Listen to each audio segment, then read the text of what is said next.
my good friend CJ will be presenting on the topic of beliefs. I'm actually very excited about this topic. So CJ, why don't you go ahead and take it away? Yes. Welcome to Comprehensivist Wednesdays, our ongoing series of weekly events designed to foster the art of comprehensivity, the quality of our lives that shapes all we have learned in breadth for context and all that we have learned in depth for clarity to form, as Buckminster Fuller put it, an adequately macro-comprehensive and micro-incisive preparation so we can better engage our worlds and its peoples with understanding and effectiveness. Our agenda tonight includes two focus segments. The first will be followed by a long breakout. We're aiming for like 30 minutes. And the second by a group Q&A where we will explore together everyone's thoughts broadly and deeply. If you are new to the group, that means you will be asked during these interactive sessions to contribute questions or thoughts about our topic. It is an interactive forum. So let's get started. Tonight's topic, measuring beliefs, is a second attempt to illuminate how measurement is an essential faculty for our comprehensivity, our aspiration to understand it all and each other. To help us tune into the nature and importance of what we might call comprehensive measurement, tonight we will examine its application to assessing beliefs. Comprehensive learning invites us to consider all the experiences and all the traditions of all humanity, since there is no way to know which might provide a key idea or behavior that we might otherwise overlook. When practiced diligently, this broadly sourced approach to learning will challenge us to consider many unfamiliar beliefs. If we are to better understand the world and each other through engaging so many diverse traditions of inquiry and action, the comprehensive explorer will be obliged to understand and situate these unfamiliar beliefs. How might we assess such beliefs? At the event last December on the ethics of learning from experience, we learned that Buckminster Fuller adopted the radical ethic of abandoning completely all that I had ever been taught to believe, so he could reevaluate his beliefs on the basis of experience, including the experiences of those others he trusted. We learned that George Polya recommended the inductive attitude, which advises that in order to learn from experience, we should be ready to change our beliefs. However, he cautioned that we have neither the time nor the strength to examine seriously all our beliefs. Therefore, it is wise to reserve the day's work, our questions, and our active doubts for such beliefs as we can reasonably expect to amend. And we learned from Patricia Hill Collins that people may adopt wrong beliefs, especially if they find them adaptable, if they help them cope better, even if they contradict or hide some truths. After all, we might prefer the more effective belief to the truer one. The comprehensive explorer finds themselves thrown into a sea of oftentimes unfamiliar beliefs. Should we test each belief against our own experience databanks, as Buckminster Fuller recommended? Should we practice wise restraint as Polya recommended, and only consider evaluating those beliefs as we can reasonably expect to amend? Should we examine the effectiveness of beliefs, regardless of their veracity, as Collins suggests? How should we measure the beliefs we encounter in our explorations? Since the comprehensive explorer values understanding other traditions and peoples, we want to understand their beliefs, not just adopt or eschew them. So we will want to examine some of their beliefs carefully enough to understand them, even if we do not seriously evaluate them. Last month, at the event on the measurements of life, we learned that all experiences need to be interpreted, as there are many possibilities for a picking and choosing of what is to be considered and in what way, as The Design Way by Harold G. Nelson and Erik Stolterman put it. Since beliefs are always embedded in a cultural context, interpreting beliefs in context is an important part of measuring or evaluating them.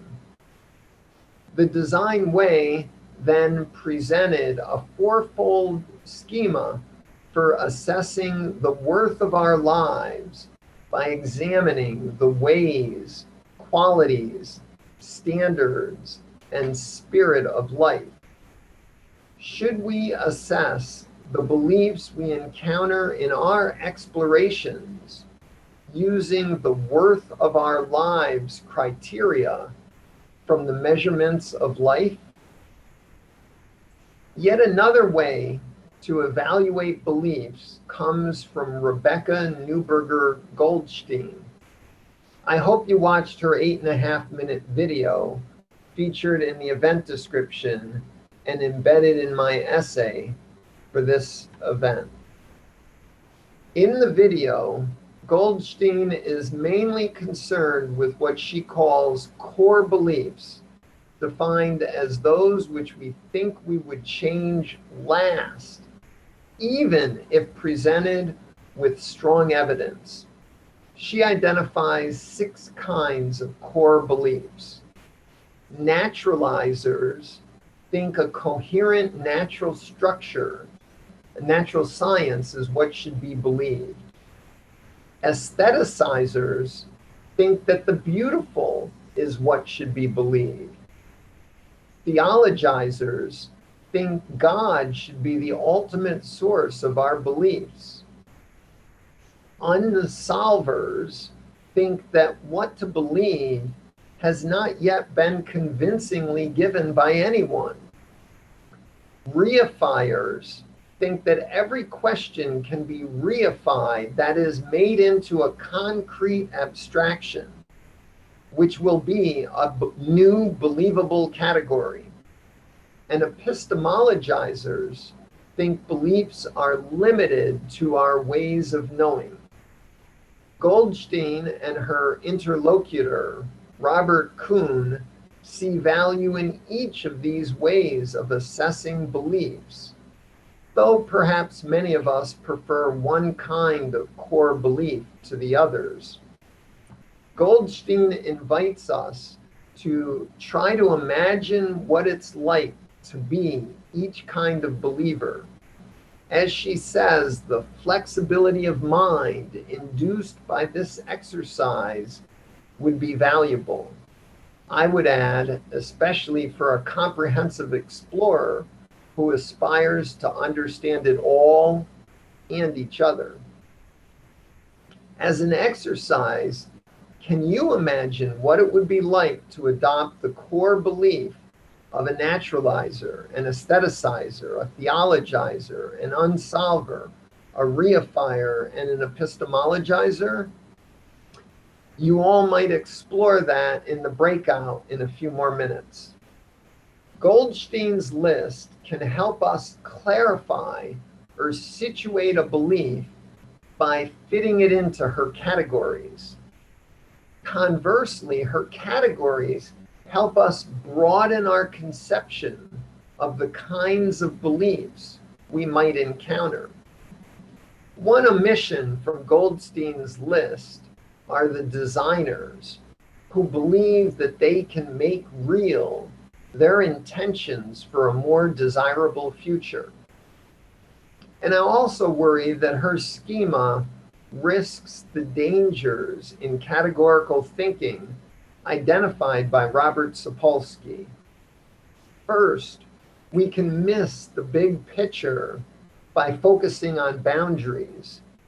Second, we tend to underestimate differences when two cases happen to fall in the same category. And thirdly, we tend to overestimate differences when two cases happen to fall on opposite sides of a boundary. In contrast, the measurements of life aims to help us broaden our considerations rather than pigeonhole them. The ways of life, one of the 4 parts of the measurement of life, the ways of life provides a basic taxonomy or a list of terms which measures the worth of our lives by naming them. The qualities of life build upon these nominal measures by clarifying various nuanced relationships in a qualitative analysis.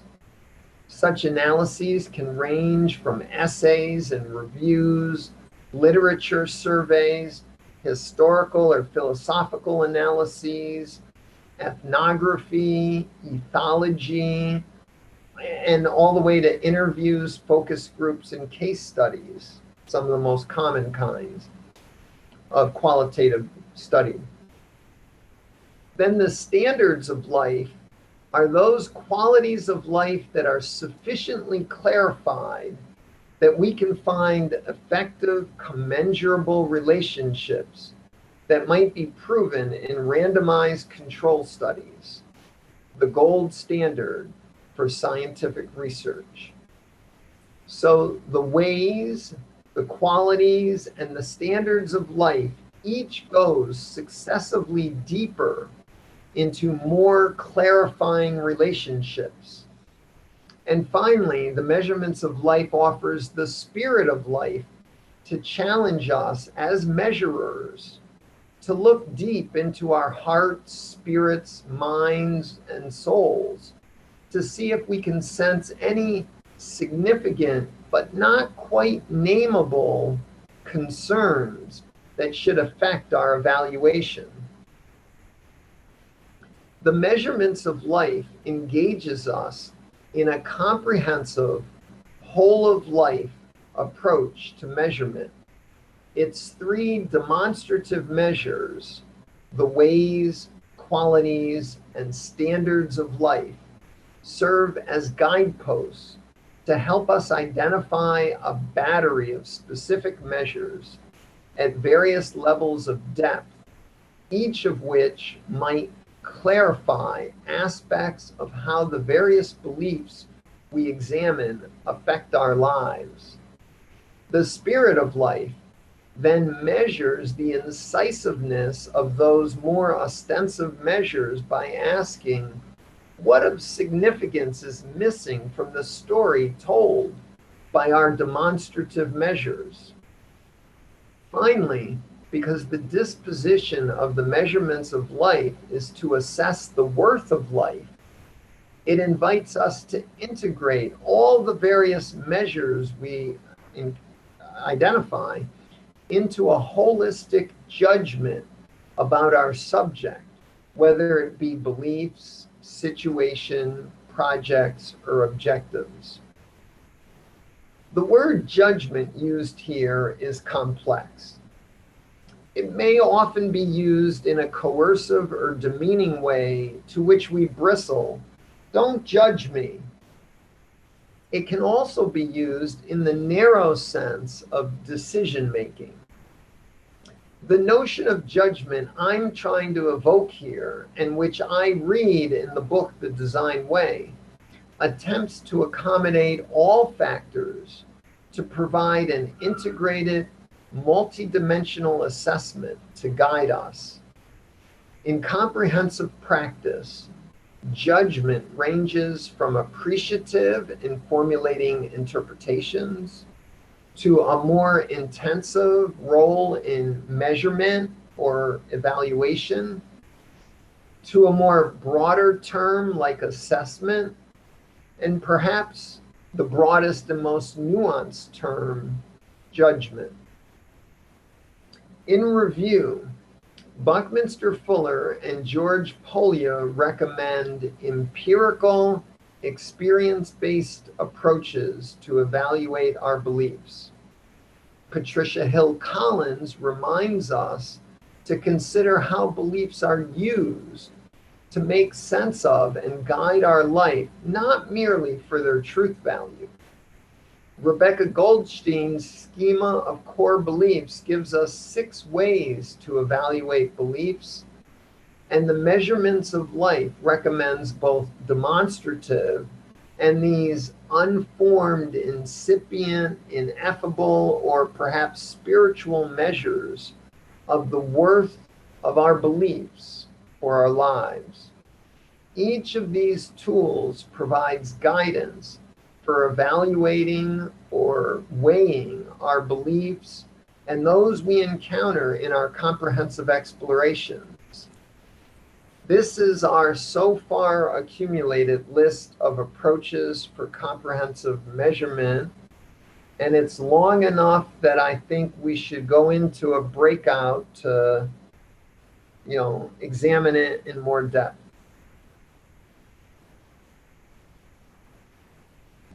Okay, Joe? Okay, everyone. I'm getting a little bit of an echo, but we're about to go on to the breakout rooms. CJ, do you have a question for us? Oh, you're muted. CJ, you're muted.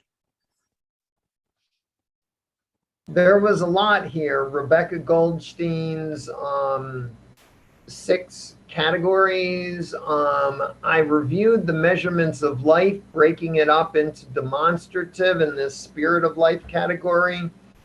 And I mentioned several others. So, people probably have questions. Maybe they should start with questions. Well, one thing, if there is, do you want to do really quickly to see if anybody wants a point of clarification about any of these before we go into our break? So if anybody is, a little unclear about what CJ has already spoken to about up to this point, go ahead and type exclamation point in the chat for any just clarifying questions at this particular moment in time before we go into the breakout rooms. If there aren't any, then I can go ahead and just I'll just start the breakout rooms. Nicole. The general question is, how might we comprehensively measure beliefs? So, and I gave a bunch of ideas that some of them might hit with you, some of them might not. So, we do have 2 clarifying questions. So we have Nicole followed by David. My question is about the schema of schema. Schema is an outline. Which one? Goldstein's or? The one you presented. Well, I presented Which one? Sorry. So it was Professor Goldstein's, I think. Goldstein's. And what about it is, you want a review of them? Please. Okay. Let me find my notes on that. So I have the naturalizers who think that a coherent natural science is what should be believed. The aestheticizers think the beautiful is what should be believed. The theologizers think God should be the ultimate source of our beliefs. The unsolvers think that what to believe has not yet been convincingly given by anyone. The reifiers think that every question can be reified, made into a concrete abstraction, which will be a new believable category. The epistemologizers think beliefs are limited to our ways of knowing. And I added the designers who believe that they can make real their intentions for a more desirable future. Does that clarify it? Yes, thank you very much. Thank you, Joe, Nicole. Joe, if you have quickly at your fingertips the link to the essay, that has the list of them in slightly different words. I already posted the actual, the components from your essay onto the chat. Oh, okay, great. Thank you. I missed that. I guess David's next. That's correct. Yep. I would ask for a clarification of the reifier. If you can give an example of what that would be. Is that someone who says, well, I think we have to study language, and linguistics is the high concept, and is that sort of the approach? Yeah, so a reifier would be someone like, take the mind-body question. Are there minds as well as bodies? Or is it just bodies or just minds? I mean, you could go either way. The reifier would say, well, we'll create a category mind and we'll create a category body, and, sort of in honor of Plato, we'll just assume they exist and go off to the races, analyzing them. Whereas other approaches might say, well, you could have your theologizer saying, my God doesn't have bodies, only minds, or something. I don't know. Not everyone would accept those categories that the reifier might introduce.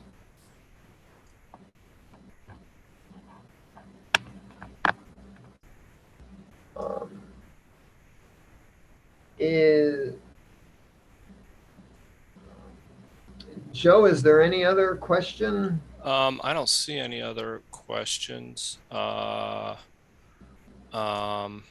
me just assign our rooms here.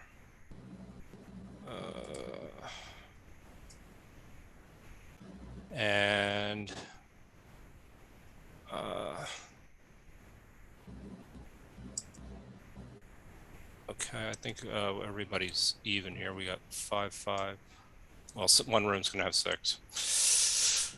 All right, let me just see. I don't see myself in there. It's a little bit of an issue.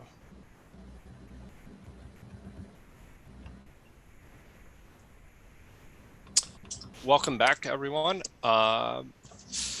CJ, do you want to go right into your second part of your? That was a pretty interesting breakout room. Yeah.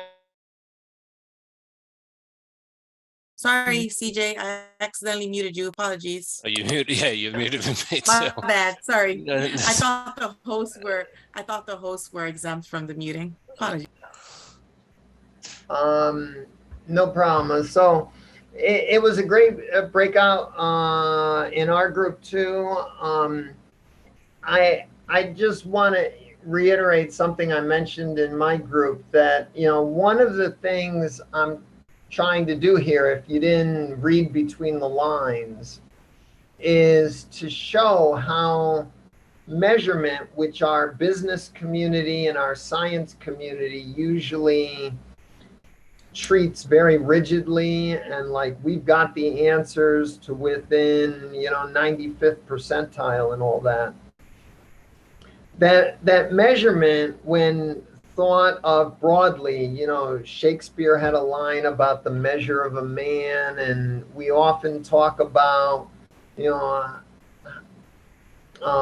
what's the measure of this or the measure of that, very loosely.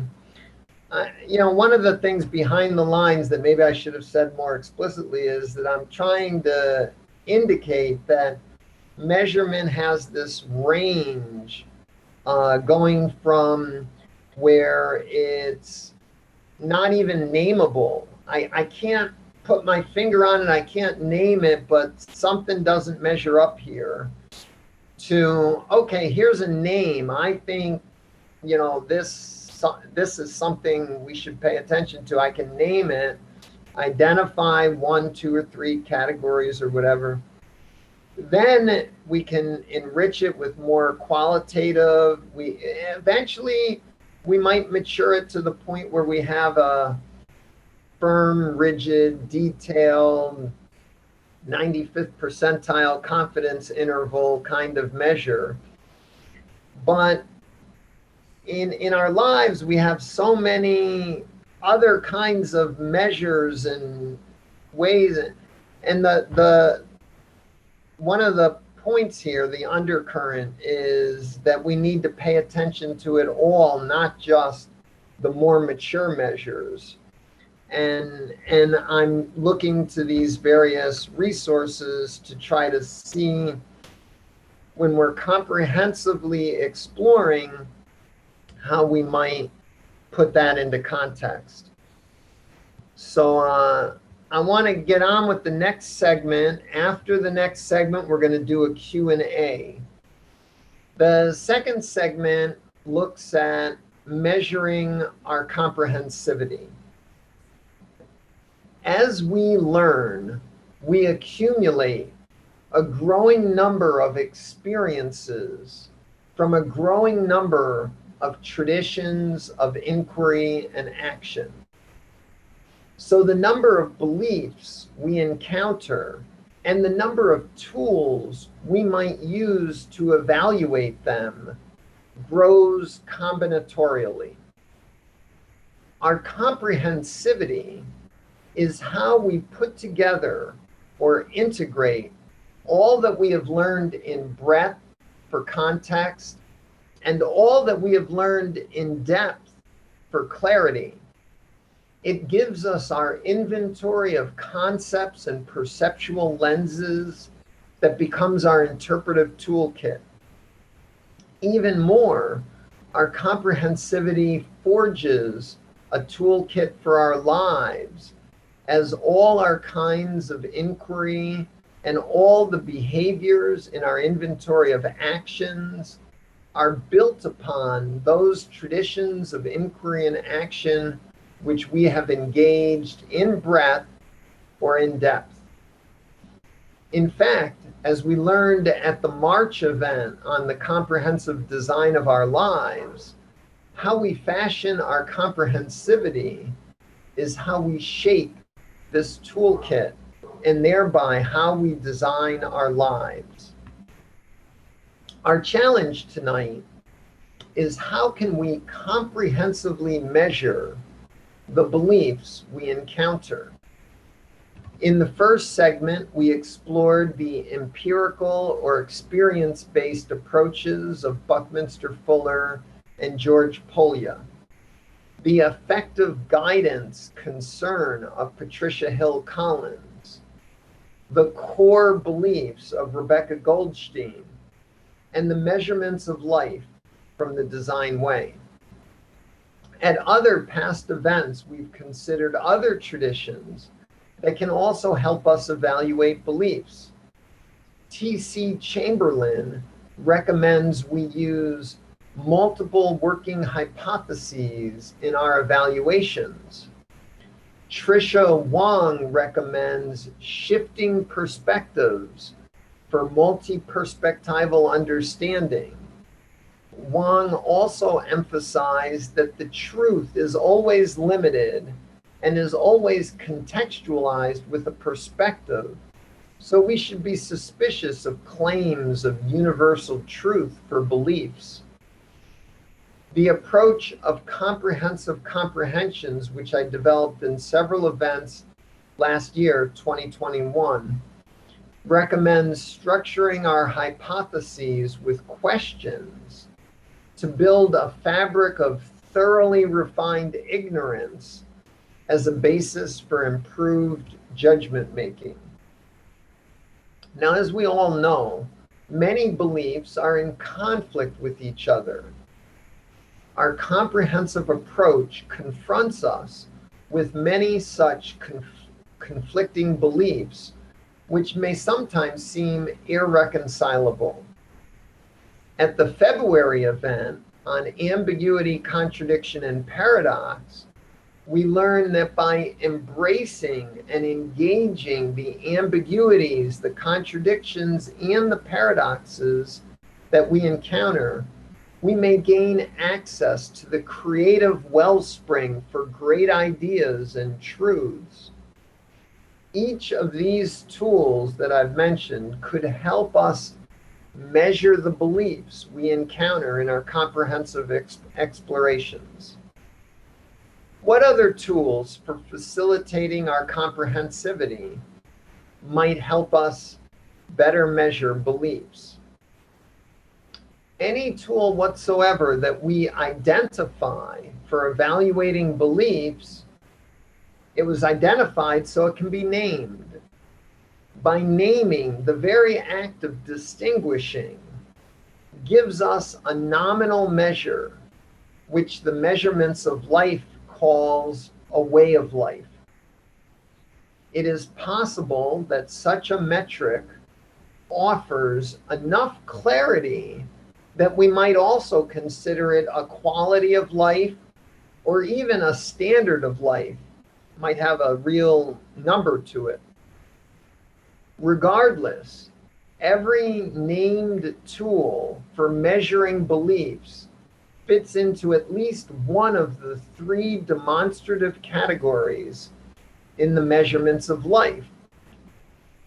So the measurements of life represents a comprehensive way to encompass any identifiable way of measuring beliefs. They all sort of fit into it. As we comprehensively measure someone's beliefs or those of some tradition of inquiry and action, we might be tempted to organize their pattern of beliefs into an abstract characterization or a worldview. One scholar considers this approach necessary, quoting from E. Brian Davies' book, "The notion of a worldview is of fundamental importance in any discussion of people's beliefs, however rational they may appear on the surface. A worldview is a set of fundamental beliefs about reality used to evaluate a wide range of other, more particular beliefs. Worldviews are often called metaphysical frameworks in academic circles. Worldviews can be evaluated, compared, changed, but you cannot avoid having one, according to E. Brian Davies. It is often helpful to identify and characterize a worldview. Those people who are invested in a single profession or a career, a trade, an art, with their identities, with a calling or a mission or a vision, they may very well have a well-defined worldview. But as learners, our worldview may not be clear, may not be fixed. Many comprehensive explorers are considering multiple contradictory and paradoxical beliefs, which might present difficulties trying to get a fix on their worldview. Others may hold multiple conflicting fundamental metaphysical beliefs as hypotheses, which they try out at different times. Others may be integrating so many new traditions and beliefs that their worldview changes in rapid succession. Perhaps we should think of worldviews as temporary, incomplete, dynamic, and fluid. But I want to suggest that there's another way to think of it. And maybe the better way to characterize our metaphysical framework would be with a measure of our comprehensivity. To start, we might organize a nominal listing of everything we've explored in breadth for context or in depth for clarity, maybe even including our intentions for further building our comprehensivity. Such nominal measures would qualify as ways of life in the measurements of life schema. If there is time and inclination, some of these named traditions could be more deeply evaluated, put into a qualitative analysis, and come up with some qualities of life, or maybe even clarified further into a standard of life. And the measurements of life schema also suggest we should evaluate the spirit of life by looking deeply into our hearts, spirits, minds, and souls to try to sense some unformed or maybe incipient or ineffable or spiritual concerns whose significance, if only we could name and identify them, should affect our assessment of our comprehensivity. Through a measurement of life approach to measuring our comprehensivity, we will evaluate the worth of our life for each such metric that we consider, and then we might integrate all those measures into an overall sense of the worth of our life for our comprehensivity. That would be a moment in time measure of our comprehensivity and might be more realistic than a worldview. So that's where I want to break and engage everyone in a Q&A, a group Q&A. So everyone will be invited to answer as well as ask questions. Folks, this is your opportunity to ask CJ a question. Or each other. Or each other. Do you want to do this? Okay. Do you want to do this? Yeah, group Q&A. A group Q&A. Okay. All right. Go ahead and type exclamation point in the chat to put your best questions on the table, and we'll go through them and answer them as a group.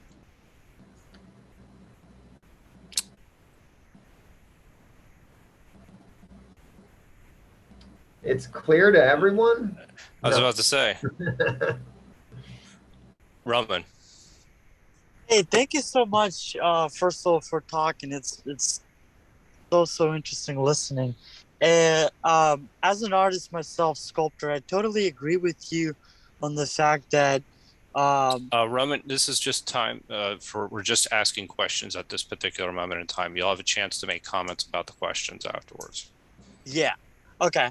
I was going to ask if you have any follow-up literature or something that talks more about artists in general, kind of honing in on worldviews. If anybody has anything, go ahead and put it in the chat. Thank you, Roman, for your question, and we can go on from there. You want to collect all the questions and yes, then, I'm not gonna really address that. That's a good question. Thank you, Roman. Vanessa. Okay, I'm not sure if this really would be within the core belief, but what about having something that you can kind of take as a given. The fact that I'm using the language that the sun rises in the east, it takes roughly 24 hours for the world to turn, the orientation of the earth. But let's say if that were not to happen, I'd be more worried about that than saying, okay, this isn't a given. You know, certain things just like, you know, there's the sun there, we've got the moon has the phases. Like, I mean, it's something, could we classify something as given? The fact that that suddenly changed or enough was off the beaten path, I would be seriously, you know, worried. Is the Earth going to rotate in a different direction? So, is there kind So of can we, for so things that can we classify, so just to reframe, so can we classify certain things as given? Is that what you're asking? Yeah, kind of for lack of, you know, almost like you accept that as quote unquote your truth. You know, like I said, you know, things change dramatically physically. You know, all the things that have been observed for millennia. Like the sundial wasn't invented on a Okay. whim. Thank you, Vanessa. Next up, we have David, I believe. Right. Well, there are a couple things in mind. So this idea that comprehensive learning creates a combinatoric explosion of things that have to interact with each other. I'm not sure that I see that necessarily works when there's an epistemic basis for understanding, which is each system of belief has its own terms and way of understanding, and to integrate them means to put the effort into their conceptual structures. And those conceptual structures have some fundamental overlapping agreement because they're believed and they pertain to experience in the world. They may sound paradoxical and contradictory, but they have to resolve to the experience in the world, even subjective experiences. We do it all the time. We look at a pencil that's broken, you know, sitting in the water, and we know, yeah, of course it looks broken. And we know better because we have a way to comprehend that doesn't just rely on sense data. We comprehend that within the idea of understanding. So we see both, we get the truth of both. Essentially, it is broken. Understandingly, it is not broken. You know, and they each function at a different level. If you're going to aim at a fish in the water, you have to understand that property in order to know where to aim and throw your spear. So you have to take the brokenness into account. But if you're going to pull the thing out of the water, the pencil out of the water, you're going to know it's going to be straight. You're going to know how it works. They each have different reasons for being a perspective, and they each work. And they're each essential from their, okay, so these don't compound if they're comprehended together. You understand what kind of understanding you have, and you bring in religious belief, and you bring in scientific belief, right? Doesn't that avoid the combinatoric explosion?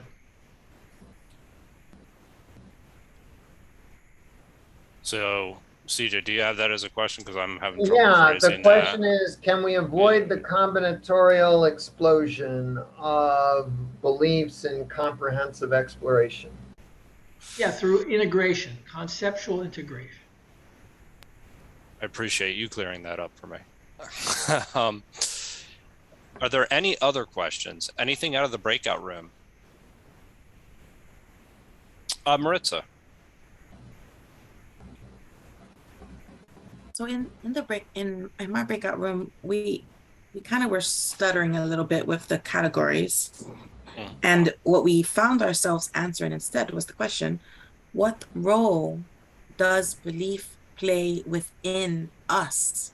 So I feel like a lot of what CJ was walking us through here and getting us to this ultimate worldview concept was more of the role of belief outside of us. So I guess I'm just going to put that question on the table. What role does belief play within us? Like starting from inward out. And I have another one, if I may. Please. How do we avoid believing that any belief is an absolute? How do we avoid absolute beliefs? Mm-hmm. That's a great question. Okay.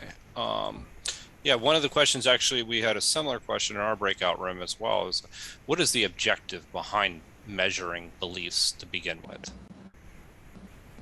Why is it important? So that was one of the questions that we had coming out of it. What does it, measuring our beliefs enable us to do is another question.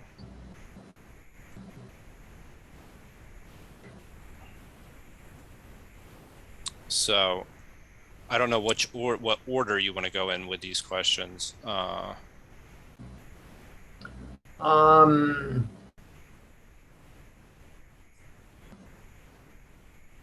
think we should start with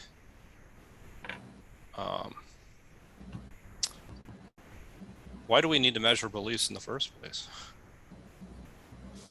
I think we should. I mean, I think that's fairly clear, but that's a good one. I like that. Yeah, I really I would like to hear what everybody has to say about that particular question. As much as I do believe it to be somewhat obvious, but we'll see. So folks, that'll be our first question. Go ahead and type exclamation point in the chat to answer. Say it again, just for emphasis. Why is it important to measure beliefs? Or what?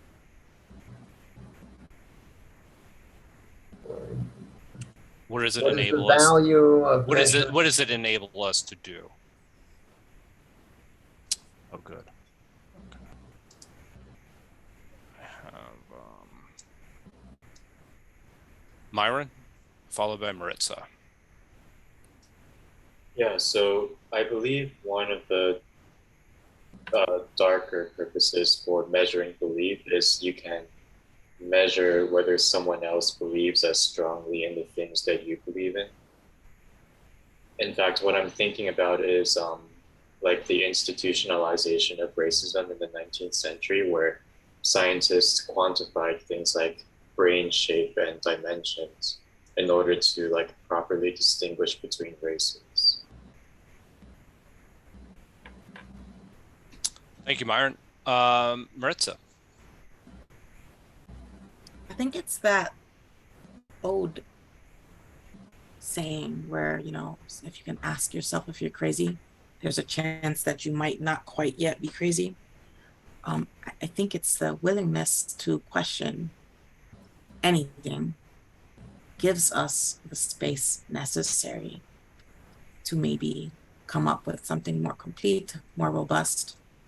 And so the need to consider measuring a belief, what it does for you is it forces you to accept that a belief can be questioned or quantified in some degree. And I think that doing this will help us avoid falling into the trap of having beliefs that we believe are untouchable, because we should be open to somebody showing us something that would change the belief. Thank you, Maritza.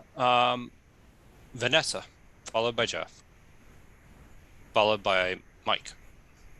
I think there's a couple reasons. One is maybe just see the quality of the belief. Also, how rigid is it? Is it something you can apply, utilize, or is it kind of like a gut feeling? And also, maybe when you have a belief, if you can employ it with critical thinking, to solve a problem. So maybe kind of making a list of categories that may be just, okay, is it rigid? Is it something that may fluctuate over time? Can you apply it?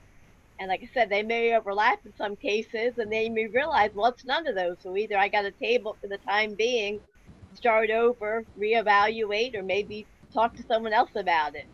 So before you can do something with it, you have to be able to, okay, maybe where does it fit in the spectrum, and is it worth even believing in? And until you have that, you can't even really evaluate it if you can't even, either judge it or something. So it's maybe a starting point. Thank you, Vanessa.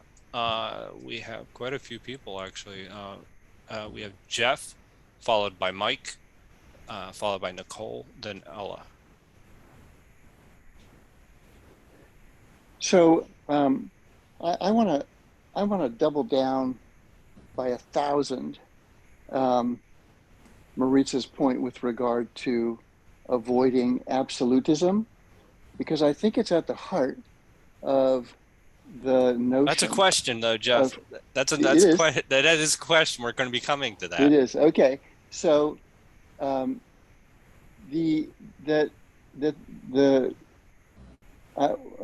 the benefits of attempting to measure a belief is that it calls into question, so, what do I hope to gain from holding that belief?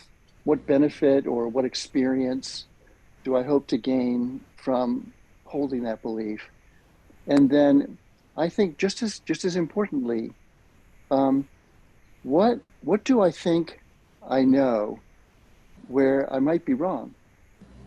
And then just as importantly, holding open the strong possibility that there are things that I don't know regarding this particular area of belief. And the intellectual humility I gain from that, and the energizing of my own curiosity about it, and my openness to the possibility that there may be things here that that I really that are important for me to get exposed to, and perspectives that I could gain that would influence this belief that I hold so strongly. And I just think that this is a wonderfully rich topic, and that it's important not to, in any sense, minimize the seemingly, one of the major problems that human beings encounter is conflicting beliefs held in an absolute way. And this idea of sort of, beliefs strongly held, but sort of open to changing them. A big problem with the human condition is forgetting or ignoring the second half of that statement. Thank you, Jeff. Fantastic points as always. Next up, we have Mike. The super short answer is evolutionary survival. Longer version of that answer is you want to evaluate your present state, the reality of your present state, and be able to predict future outcomes of the courses that you might be tempted to take. I like the evolutionary survival. It kind of reminds me of the OODA loop a bit. Exactly. It's the OODA loop. It is the OODA loop, exactly. Even though your evaluations of the present state and future state are wrong, because you're doing partial derivatives in a small space, small time, you're able to correct continuously. But that has its shortcomings too, but that's why Colonel Boyd got to be a colonel. That's right. To change his orientation. Thank you. Great comments. Next up, we have Nicole, followed by Ella. I was just going to say, how do you navigate reality, any kind of reality, if you don't measure your beliefs? I mean, in any given moment. Right. Good. That is a good answer. And finally, Ella, please. Oh, you're muted. Just to add the evolutionary survival point that Mike made.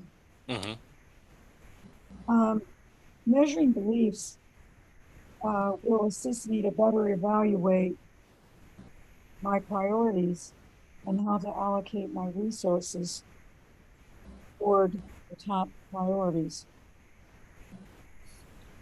Yeah, I'm actually going to go ahead and give my answer and then let CJ answer. But I think it's important because once you have a set of beliefs, then you actually are able to formulate values, and you're kind of able to make sense of things.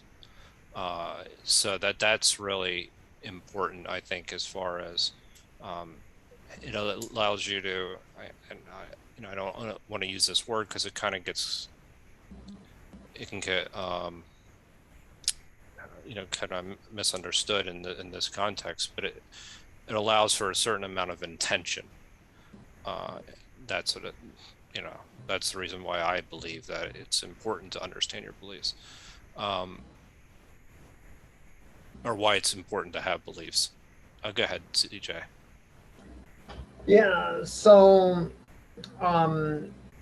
value, starting at the last value, Marco mentioned value last month, and it sort of threw me off, but as you're measuring beliefs, you're creating a value can be thought of as a measure.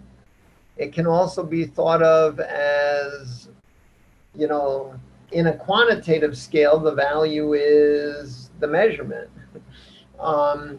And when it's a qualitative scale or a nominal scale, which aren't really scales because they're not really comparable, but, abusing the language a little, that I think the way to think of I've been having trouble situating how value fits in. It does fit in. It's critical. Marco was smart last month and taught me something by raising that issue last month.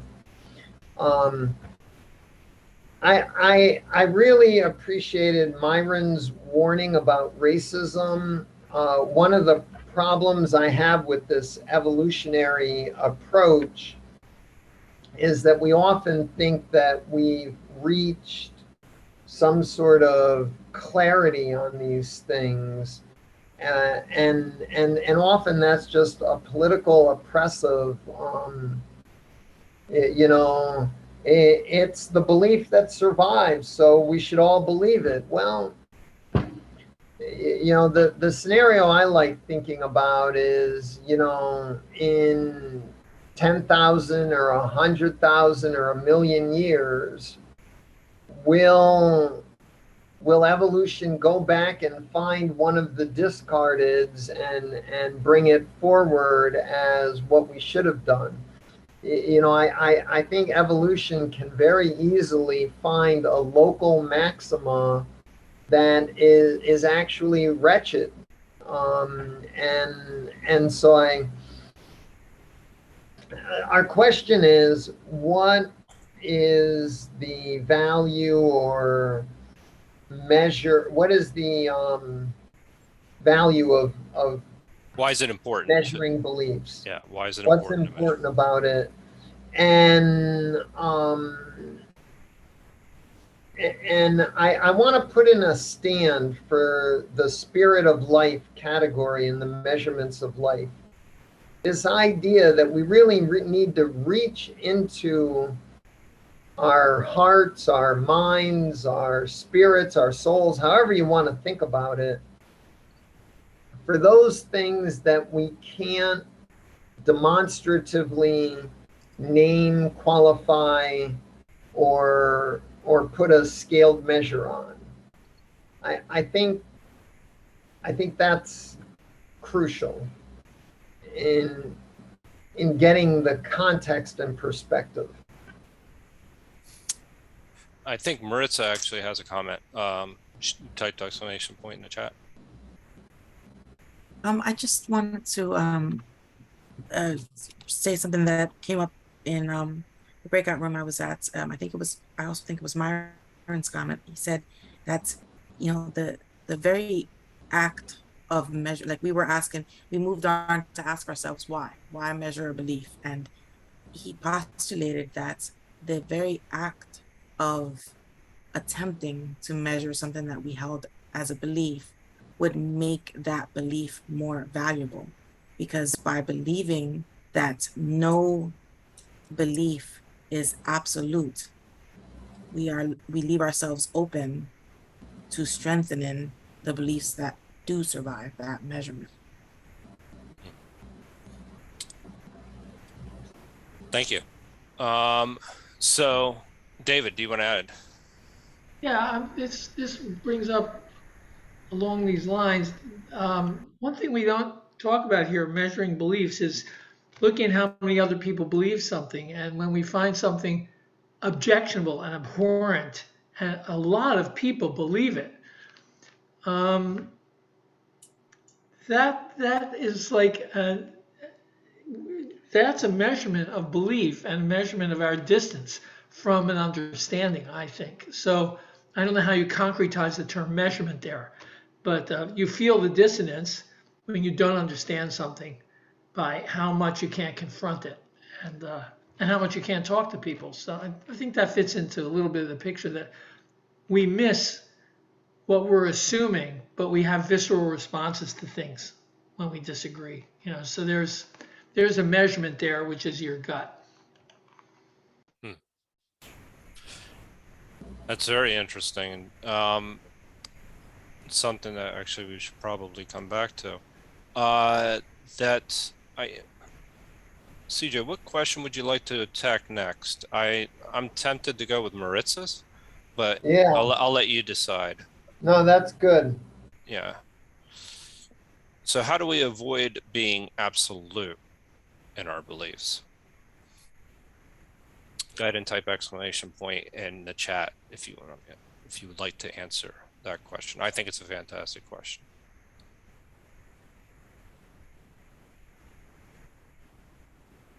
Oh, come on, Jeff, you at least have to answer this.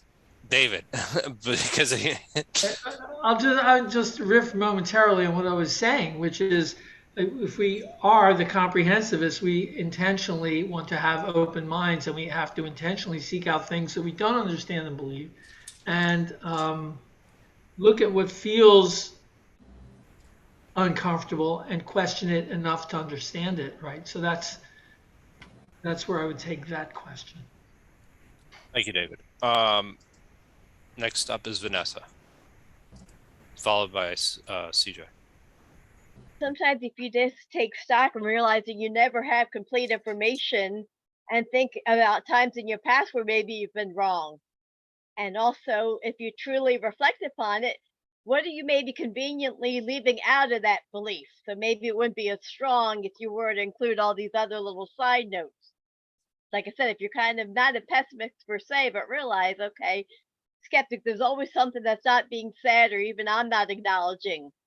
So no truth is absolutely complete, and you might be wrong. Thank you, Vanessa. I'm going to go with Jeff, followed then by CJ, because Jeff had already made a comment about this, because I think it's a very important question. Well, I think the axiom should be, at least with a nod to the significance of disagreement and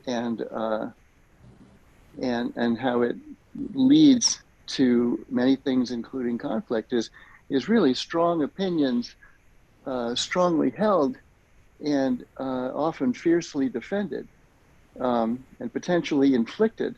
And so I think that's personally, I think that, I think it's Bernowski's, strong opinions, loosely held. Or I actually think it's a very naive assessment of the human condition, which is just, more on the other end. And I think that at least in my own personal journey and with many others, an idea, for example, that no matter how certain I am about something, given my personal experience, that there are things that I really was quite confident I knew, and felt I knew the answer to those questions. I knew what something was, and then just being shocked often. Another, beyond that, to discover things that I didn't know that turned out to be strongly consequential.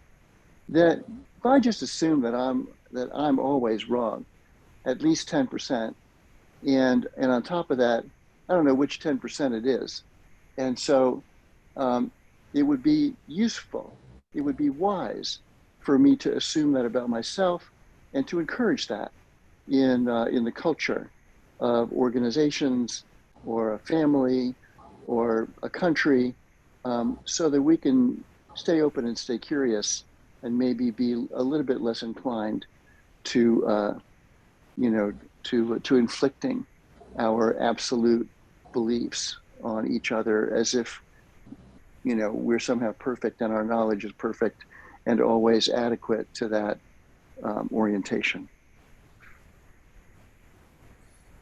Thank you, Jeff. So I have Maritza followed by Katie. I'm gonna, CJ, you can go last with answering this question. So I think that the how do we avoid being so absolute? I think CJ answered the question for us to a degree. This idea of looking at the fact that there are multiple perspectives and constantly being aware. I think that what we're learning here together on Wednesdays is the idea of, if we are seeking increasing comprehensivity, our default should be to question everything, right? So if we're assuming that there's more to learn for everything that we encounter, then that which we are considering to be a belief should also be questioned. And even if we don't think it's a belief, there should be space, even if it's in this moment not identified as a questionable thing. We should allow for the fact that it could be. I mentioned in our breakout room, I mentioned gravity, right? Every one of us, none of us thinks about, we don't sit there thinking tomorrow, wondering if we're going to actually be able to get out of bed, or if we're going to suddenly float to the ceiling. We take gravity as a given, right? It's something we do. It's not part of our everyday consciousness, but that's not the same as saying that we are not open to different theories that may change that preconceived notion that exists. So it's almost in our subconscious, because it's been the same thing that we've known since birth, right? Everyone accepts gravity as fact. So it would be the idea of not accepting that could change would be the opposite. That would be allowing our beliefs to become too absolute. But even something like gravity, if we allow for the potentiality of questioning it, well, then that's a way to help avoid absolutism. And what I think I hear CJ saying to us today is this, if we look at life as a bigger picture perspective, and we include things that we are considering beliefs, or that others are considering beliefs, that we're going to be richer for it. Because I hear that in general, beliefs get this special little bubble, and we treat them as separate from everything else that we're questioning or anything else that we're considering, because we feel that they're sacred and they're over here and they should not ever be questioned. But I think if we don't do that, and we include them in that which could be questioned today, tomorrow, or far in the future, that's the only real way to avoid falling into the trap of an absolute belief. Thank you, Maritza. I really liked a lot of the comments that you made, and actually you linked it to, the idea of CJ, and I think you mentioned it in the essay as well, as the multiple working hypothesis, essentially having the multiple working hypothesis. And you've spoken here in the past also about the idea of not having the one story, not telling ourselves one story, being open to to new ideas. So I think that that's great points. Next up, we have Katie, then followed by CJ.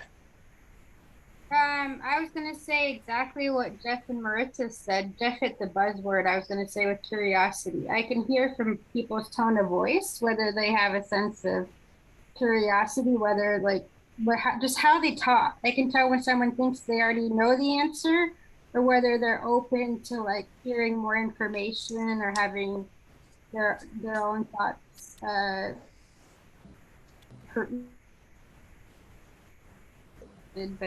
oh, we lost you there for a minute.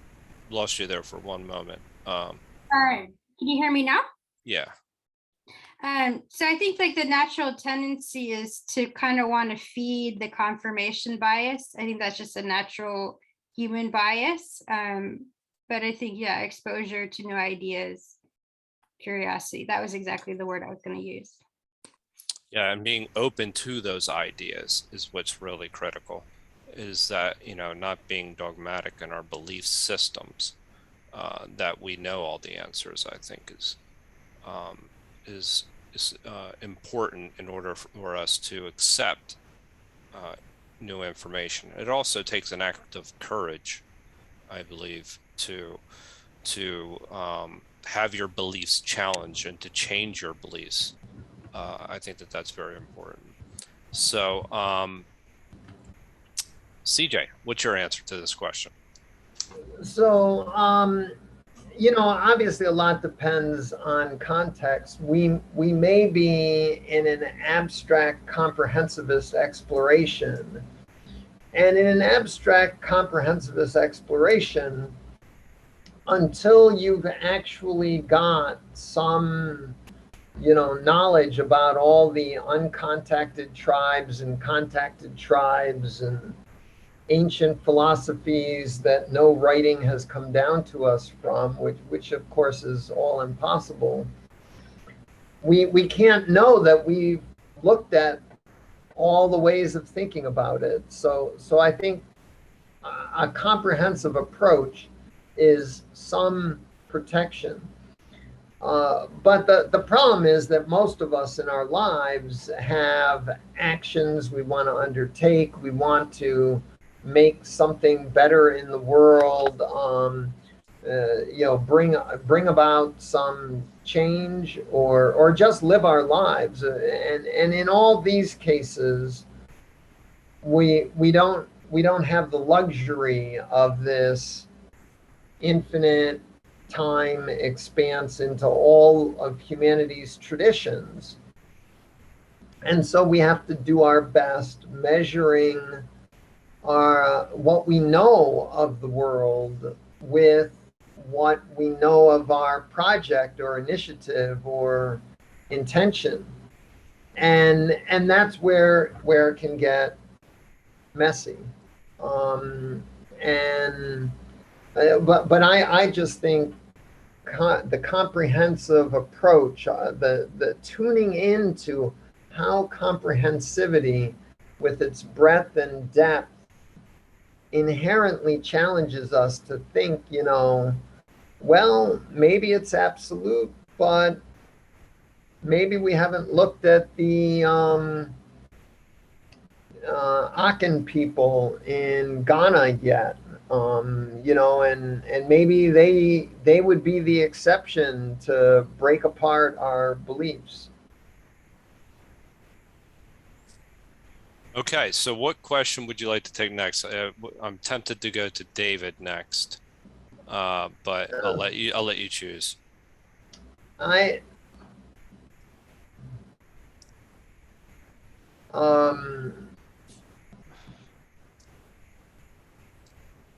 Yeah, okay, that's fine. David, would you mind? Well, can we avoid the combinatorial explosion in comprehensive exploration? I think David suggested that we can by integration. Yeah. So I was going to ask David, okay, can we avoid the combinatorial explosion? Actually, David, do you want to rephrase this question at all? Well, what I'm sort of coming at here is that, This is in a tough. sense, this sounds like a hopeless enterprise because every person has different concepts, and then we get two of them together. We're already at a standstill, but we have like 9 billion left to add into the puzzle. And so I'm not thinking it's really that bad, actually. I'm thinking that there's a lot in common, and as we add systems on, the comprehensivity, what a word, grows, and the next one you add in is a drop in the ocean because it fits in somewhere to a comprehensive understanding. Like when I read a religious document, it doesn't have a lot of surprises for me anymore. No matter what religion. It's like, oh yeah, this thing, like what's his name did there, or like this, or like my life is, or like the fantasy, or like, it all makes sense. And why is it here? Because it's teaching something valuable. And why does Socrates say this? Because he knew that, because it's an infinite stream of always disagreeing with everything that exists. It's an integrated universe. So if anybody actually wants to address what David just said, but go ahead. I'm just going to jump in. One of the dangers here is a danger that's been criticized of Joseph Campbell. Joseph Campbell was this great scholar, and he looked at all the different religions and beliefs, and he said they're all the same. It's like all the Jesus story. And it's like, the danger is that we look at the new beliefs and try to make it our own and make them like us. And then we believe that there's one universal truth, and it's Christianity or something. Because as we integrate the other beliefs, we change them to fit our own. There might, it's a very difficult thing, but the radical suggestion might be that we need to really listen to these other people as if they might be different from us, substantially different from us, significantly different from us. And if we start our investigation, if we start our measuring, assuming that they're going to be like us, then you're just going to get everything's like us and, white supremacism, I mean, it just follows, It's a very strange job going from, two people agree to the white supremacists. Now, I think that's really, that's a bias in assuming that we will be so different that we can't assume to maintain any way of, because we get together with them, we couldn't understand them at all. There's nothing there. They don't see us. We don't see them. Or else we actually have a common ground somewhere. Now, that doesn't mean presumptuously we introduce them to the catechism. Does anyone want to jump in on this? Yeah, if anybody wants to comment on this exchange. If not, we can go to the other questions that we've had. We have a couple more questions. Yeah, put an exclamation point up. Maritza, go ahead. Sorry. Oh, wait a minute, Vanessa, did you put an exclamation point to answer? Yes, I did. I think okay, go ahead. Helpful thinking, like all the things in common, like if you could overlay a sheet like with bubble points, like with the religion, is there like, a good and bad, is there something to strive for? And maybe look at the things all Homo sapiens have in common, ideally the number of DNA we have, the chromosomes, where we stand on, I can't think of the thing, but we stand on the two legs, we're upright. We need oxygen to breathe. Maybe there's some tribe that maybe can live underwater, but they're still, I'm guessing taking the oxygen from the water. We need sustenance, some sort of nutritional value, whether you're eating plants or something in order, to get the energy, the calories, so you can walk. So maybe starting that as a common point and maybe seeing how much is different. Why are you an atheist? Maybe some of the things that are common between, and maybe do they overlap in other areas. So maybe, like I said, look what we have in common. Is there enough overlay to say, okay, put them in group A, this in group B? So. All right. Thank you, Vanessa. Maritza. Remind me again how you phrased the question. What the question that they're talking about? How do we handle what colliding? Good. How can we avoid the combinatorial explosion in comprehensive exploration, given that we might be able to integrate everything into a navigable set? So I would. It's a false statement. I think it's more asymptotic than that. I think that the two will be hopefully, it will be ever increasingly getting closer and closer, but you'll never actually get to that full set. So hopefully, if we're lucky, we keep seeking that full set. And every time you think you have the full set, you don't. It doesn't quite meet, the asymptote doesn't ever actually. And so I think maybe the answer is so simple as assuming you don't have the full set. So then you don't have to worry that you're going to collide. The beauty of the comprehensivist mindset is this almost insatiable curiosity. The way I view it, it's iterative also. So you're going to constantly be seeking more, something else. So if you just assume it's not a full set, there's no collision, you're good.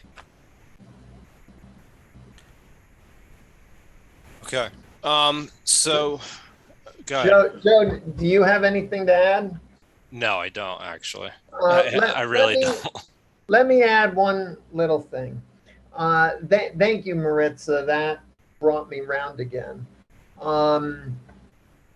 One of the principles I laid out at the very beginning was Buckminster Fuller's idea of adequately macro-comprehensive and micro-incisive. It's a balancing act between macro-comprehensive, micro-incisive, and the adequate. The adequate is very subtle and difficult. And I would say that in many situations, David's probably right, that we can adequately come to some integrative sense. But the adequate may, that's one of these other spirit of life looking into your gut, your heart. Do we have the adequate yet? I'm not convinced. And that encourages us to go and look for another tradition that we haven't studied yet. Some way of looking at the world so different from the way we do that we can check that we really do have an adequate set. Maybe we do, maybe we don't. But I see it as a balancing act. And I think that the danger is when we look at the adequate without saying, no, we need to look further. But what is adequate is always very subtle and difficult, but it's vitally important in this kind of work to tune into, and it's a judgment. It's something we have to, our view might change over time. So we have a couple more questions that we can go to. I'm trying to think of maybe trying to combine them. What role does belief play within us is one of the questions. Yeah, let's do that one. That's a good one. Okay. All right. So yeah, go ahead and type exclamation point in the chat to answer the question. What role does belief play within us?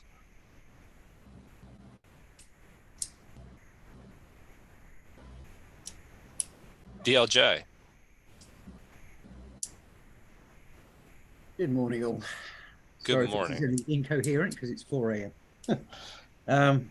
So I've been trying to look at belief from a information system perspective. In other words, AI. What's belief in an AI system?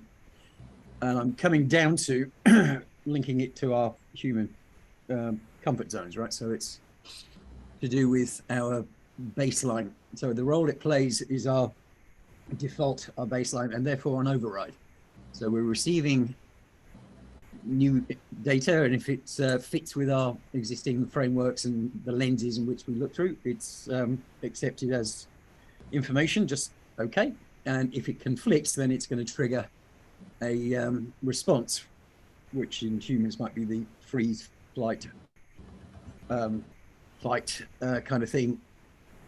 Well, it depends on the intensity of it. So, which is why we need to talk about baselines and thresholds.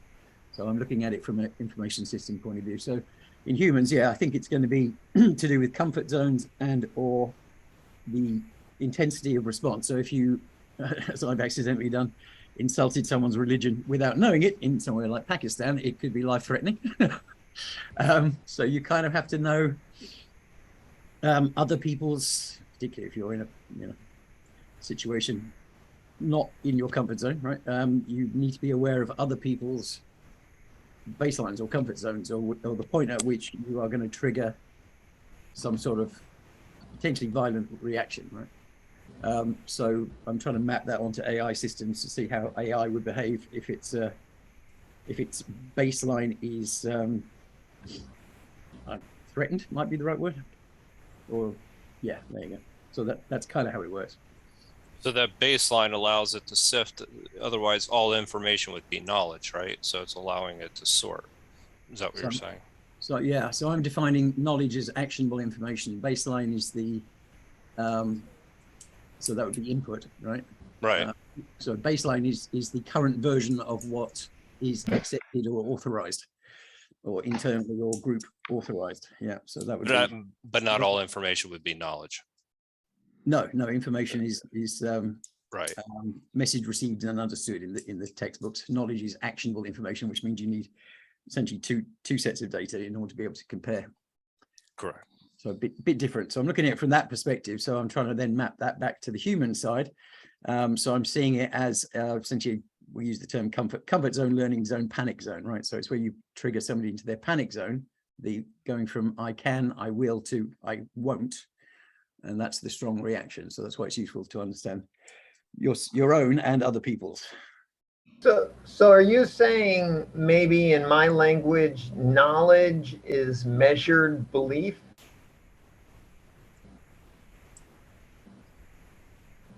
Well, belief would be the baseline. So knowledge would be more input. Well, it's also. But it'd be sorted though and be measured. It's an interesting question. Well, no, baseline is sometimes not even articulated, right? It's kind of the given. Well, for me, the baseline would be all humanity's experiences. We don't have access to that. All humanities. Well, okay, so that would be if we can document that as a body of knowledge, whether it's on cave paintings or libraries or whatever, then okay. But we don't each individual have that in our own heads all the time, right? Right, and it's subject to interpretation, and so it might change next Tuesday. Yes. So well, okay. Do you want metrics? I've got metrics. So so yeah, ease of updating is actually one of the metrics for yeah, and also things like user satisfaction with knowledge is one of the metrics. Yeah, don't start me. I've got a whole textbook. But yeah, so I think you need to, because you put in the chat hard to define. If you're a programmer, that's the worst thing you want to hear, right? So okay, I can't do anything with that. Right? So how do you make it useful? You have to sort of break down these terms. So I'm seeing it as a baseline, but not the baseline of all humanity. I think that would be. I don't know how you can start programming that. Which requires all categories, as we were talking about. Yeah. So. and possibly includes the forgetting of categories that bias us, and thinking of it in maybe some alternative tradition that didn't have that concept and so never entered that cul-de-sac. That actually comes back to something the operational view, but we won't go down that road. Is there any other explanation points? Thanks, DLJ. Actually, I appreciated that contribution and that back and forth. I see David. Actually, you and jumping on this. Yeah, as opposed to trying to make it an AI question, what is belief? I would talk about it as something more the way I think people would understand it, which is it's part of your cognitive system. It's something you will hold instinctively without question unless there's a cause to bring it to a question. So it's basically, I would say, more your surfboard that you're standing on. The waves are coming at you. There's a reality there. The new facts coming at you all the time. You're not rebuilding your surfboard. But it's not just a static thing. You also have your functional paradigm on how you'll behave with your balance in the surf. That's what you've got at any given moment. That's your beliefs. It's nearly solid. It's not just the board, it's also your next way of acting, your way to solve a problem when you're presented something that you instinctively understand is the problem. Oh, I'm going this way, I'll press that way, etc. So it's your set of, now maybe it's exactly what he said in terms of instrumentality, but it's your weighted interest, and in any situation you're going to take the interests that present themselves as, in a conflict with your goal. So don't look at yourself as a dead thing holding beliefs. You're always in motion. I think we have to look at beliefs as something a single consciousness has, not the beliefs of all the people around me are not my beliefs. So, I can't talk about it in that sense. Those beliefs don't do me any good. If they act on them, then I have something happening. Now I have beliefs that are going to come to play. I'll interpret what their beliefs are because I understand what a belief is in my personal system. It's my surfboard. So to me, it entails one central consciousness that has the ability to act in the world, and that's how I see the world with other consciousnesses. Great comments. Just a way to see it. Very, very interesting. CJ, do you have it, or do you want to get? It was Maritza's question. Does she have something to add? That's why I asked you guys. No. The belief within us, to me, it's like it would be. It's funny that Goldstein uses the 6 core beliefs, because I would identify that which is the makeup of my core would be my beliefs. Those values, those principles that I use to propel me forward in life, those would be the things I would invariably consider my beliefs. And I think that it would be, the role they play within us is that they also act as a compass for not only where we're going to move as we move forward, but with whom we shall interact, because we're going to gravitate towards those whose belief systems we find to be not diametrically opposed to ours.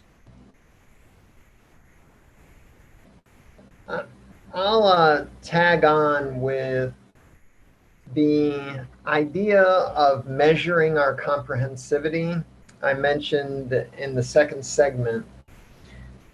So maybe our beliefs are our set of tools, our set of things we've accumulated from all our in-depth and in-breadth explorations. And as a toolkit our comprehensivity, you know, in the Western tradition, we like to systematize it and put it into bento boxes so that we can do takeout. And maybe we should think of our comprehensivity and our beliefs as a very broad toolkit, and we can go into the inventory of all human cultures, of all human traditions, of all humanity's experience, and find tools we didn't know about, and continually challenge us to ever broaden our perspective. So we have one more question that we could ask. I mean, but I think we already touched on it a bit. It's Vanessa's question. Well, and Romans. I think Vanessa's and Roman, yeah, Roman actually asked for sources. If I remember. Right. Yeah. Right. So if you want to, that's a good. If we broaden the question slightly, and say, what sources would you recommend, especially for an artist? I think was his perspective. On worldviews, or on comprehensivity, or on beliefs. What does anyone have any particular resources? Mine are all listed in my essay. I'd send them to your webpage. I think that's a pretty simple answer. But maybe someone else has additions. Yeah, if anybody else has any recommendations, go ahead, for Roman. As far as sources for understanding beliefs. Beliefs, worldviews, or comprehensivity. Go ahead, Nicole. Would you like to offer? Nicole or Myron? I was just going to say The Secret Teachings of All Ages by Manly P. Hall. That's a great book. And Think and Grow Rich by Napoleon Hill. Thank you, Nicole. Myron. Yeah, so I learned about I think, Romanian scholar of religion called Mircea Eliade. I'll type his name in the chat. I haven't actually read anything from him, but he's apparently a really famous scholar of religion. In addition to that, there's a much more recent figure called Talal Asad. Again, I haven't read anything from him either, but you can look into him. In addition to that, there are scholars of the religions of specific cultures, like, for instance, Egyptologists who focus on religion, or sinologists who focus on ancient Chinese worldviews.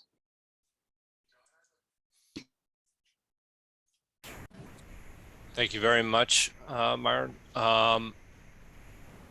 Yeah, if you're looking for something more basic, I think the video that CJ had linked to is part of a larger series called Closer to Truth. There's an interview with John Cyril in there. There's actually a whole set of episodes with it. I think that's excellent, an excellent source of if you want to learn more about this topic. Okay, and then we want to. I'll highlight. Maritza just posted the link to my essay. In my essay, I mentioned Leslie Curry's very short course on qualitative research. I think we don't know enough about qualitative analyses, and her course is very good getting a better sense of that intermediate level that I've been talking about, the qualitative instead of the nominal is the basic, the qualitative, and then the standards in the measurements of life schema. Okay, Vanessa's question was, can we classify things as a given? I think we kind of covered that, though. As a given. Yeah, she mentioned the sun rises, but I'd like to point out it's been several hundred years since we realized it's the Earth's rotation, not the sun rising. The sun does not move very much in our sky, but our rotation and revolution around the sun combined give the illusion of the sun rising. So I thought that error suggested that maybe nothing's given. You know, because what you're given might be mistaken anyway. I see Vanessa wants to comment. Go ahead, Vanessa, quickly, and then Oh, yeah. we want Well, to go to TJ, closing comments. I was just using like the terminology of the day, the fact that you expect to see the sun or it's going to get bright out, even though there are clouds out. But real quick, I was thinking something like, well, maybe the givens we have might provide comfort, so then we can go about our day and like doing the comprehensivity and the activities. If nothing else, it gives us comfort and reassurance. You know, some givens. Oh, I think we have givens. We just don't want absolutes. So, okay, I think those are pretty much covers all the questions. CJ, would you like to offer your close? Do you have any closing comments? This is a fantastic topic. It really is. It's something that I found to be very interesting. You know, a couple of the videos and things that I read about it is I really like the idea of we have to understand things within a network, and that's how our beliefs are formed. You know, and I think that an example that I gave in the breakout room is that, well, I can understand that New Jersey is a state, but it's a state within a country and within, you know, various other forms that we create. So it's understanding the network that allows me to have a belief about something. And I think that that's really kind of important when we're talking about beliefs, because then we can come to some kinds of rational conclusions. So I do like the Design Ways framework. I do think it's a very high level. But it's a start. I like the categories that it uses, and I appreciated Professor Goldstein's categories as well. I thought that was you know, that they were all very, you know, interesting ways of looking at how do we think about beliefs, or how do we arrive at our beliefs. But I think the most important thing is that we have beliefs so that we can arrive at what we deem to be valuable. And I think that that's an important part about that. So it's important to understand our beliefs. It's important to understand the roots of our beliefs. And so this is a great topic. I really enjoyed it.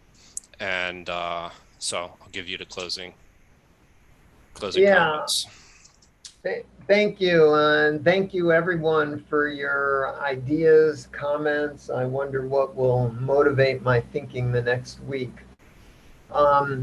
Comprehensive learning aspires to integrate more and more of humanity's traditions of inquiry and action to better comprehend the world and how it works. To make sense of all these traditions, all their experiences, their stories, their behaviors, their beliefs, their questions, their initiatives, we need a tool for comprehensive measurement. Given our always limited experience, we can never know if our survey has been broad enough to ensure that we have found the best way of measuring comprehensively. So far, to my mind, the measurements of life from the Design Way is the best tool I have found to assess beliefs, projects, objectives, etc. Moreover, we can use this approach to assess our current comprehensivity. The result can give us insights into how to refine our comprehensivity what to learn more in breadth, what to learn more in depth as we go forward to better shape or design our lives. For all these reasons, comprehensive measurement is a vital tool for our comprehensive practice. I initially intended only one event on the measurements of life and thinking about measurement, but realizing how subtle and deep and important the subject is, I expanded it this month. And I think next month I'm going to finish the trilogy with an absolute, because we've criticized absolutes and maybe we need one. My tentative title for next month is The Standard for All Measurement, Our Judgment. Joe, are there any other forthcoming events people should know about? There are some amazing upcoming events. Specifically, the Bhagavad Gita is coming to a close. We're starting chapter 18. It's very long. However, we'll be completing it soon, and we've had the privilege of having Yogeshwar, who has called in from India, who has explained it, each verse to us. And it is a real privilege to be at those meetups. So if you're able to attend that, please do tomorrow night. There's also the Bhagavad Gita on Friday night as well. If you're in the Philadelphia area, we're actually having a in-person gathering at Rittenhouse Square, and that is tomorrow at 5 o'clock, 5 till I believe 8. So if you're in the area, feel free to stop by. There are directions on our website. And on Sunday, CJ will be back for Frankenstein by Mary Shelley, the Exploring the Art of Interpretation. Do you want to say anything about that? We're reading, by the end of this one, we'll have read roughly half the novel. It's only 40 pages or so a session. If you miss the first session, you might have 80 pages to read. Okay. And on Monday, we'll be writing collaborative poetry and reading our favorite poems, and that'll be led by Maritza. That starts at 9 o'clock. And do you want to say anything about that, Maritza? About our upcoming, anybody? For Monday, our featured poet is, give me a second. It's going to be Shel Silverstein. Did you mention to folks the story we're reading on Sunday with Shrikant? That is not yet. That is not actually posted yet. So thank you for reminding me. Yes, that is The Silver Trumpet by Owen Barfield, and there are 4 people that have actually. We're going to be reading it together. There's no audio version for this. When that event gets posted, keep an eye out. If you want to read, let Shrikant know through 52 Living Ideas. But I have not read the book yet, but he has said it's one of the most profound children's books that he's ever read. And if you haven't read Owen Barfield's, what he has to say about language and his background and his relationships with C.S. Lewis or J.R.R. Tolkien, he's a fascinating individual, and he talks about how language expands our consciousness. So it's actually, that should be a lot of fun. But again, email Shrikant at 52 Living Ideas, and we'll be reading it on Sunday, I believe at 9 o'clock. I believe so, yes. At 9 o'clock. And the PDF, it's only 52 pages. It is easily available online. I just literally Googled Silver Trumpet PDF and it came right up. it's on, and it's on one of the .org, so it's not like a pirated copy. It's an actual official posting. So in light of that, the poet that's the featured poet on Monday is a poet who usually writes children's poetry. So we're gonna explore Shel Silverstein on Monday, and our focus and theme for the collaborative poetry session, because it's broken into 3/3, so the theme is going to be on feelings. Okay, so I will put a link to the chat, and you can find the Silver Trumpet on Owen Barfield's website. So, and that is Sunday night, and then on Tuesday we'll be covering the Analects. I'm not sure what chapters we'll be covering just yet, but that'll be on Tuesday night. And then next week, I don't know who our next week. Shrikant, actually, Shrikant, if you're listening, do you know? Yeah, it's going to be Sanjay. Sanjay will be back. Oh, Sanjay will be, okay. So yes, neuroscience. So keep an eye on the website for he's going to post whatever his topic is, hopefully soon. So, okay, everyone. Did I miss anything, Shrikant? Anything you want to add in? You got everything and more. Wonderful. Okay. All right. All right. Well, thank you, CJ. This was a wonderful meetup. I really enjoyed it. I enjoyed watching the videos. I thought people had some great comments, and everybody have a wonderful evening. Thank you. Thank you. Thank you. Good night. Good night. Thank you. Good night.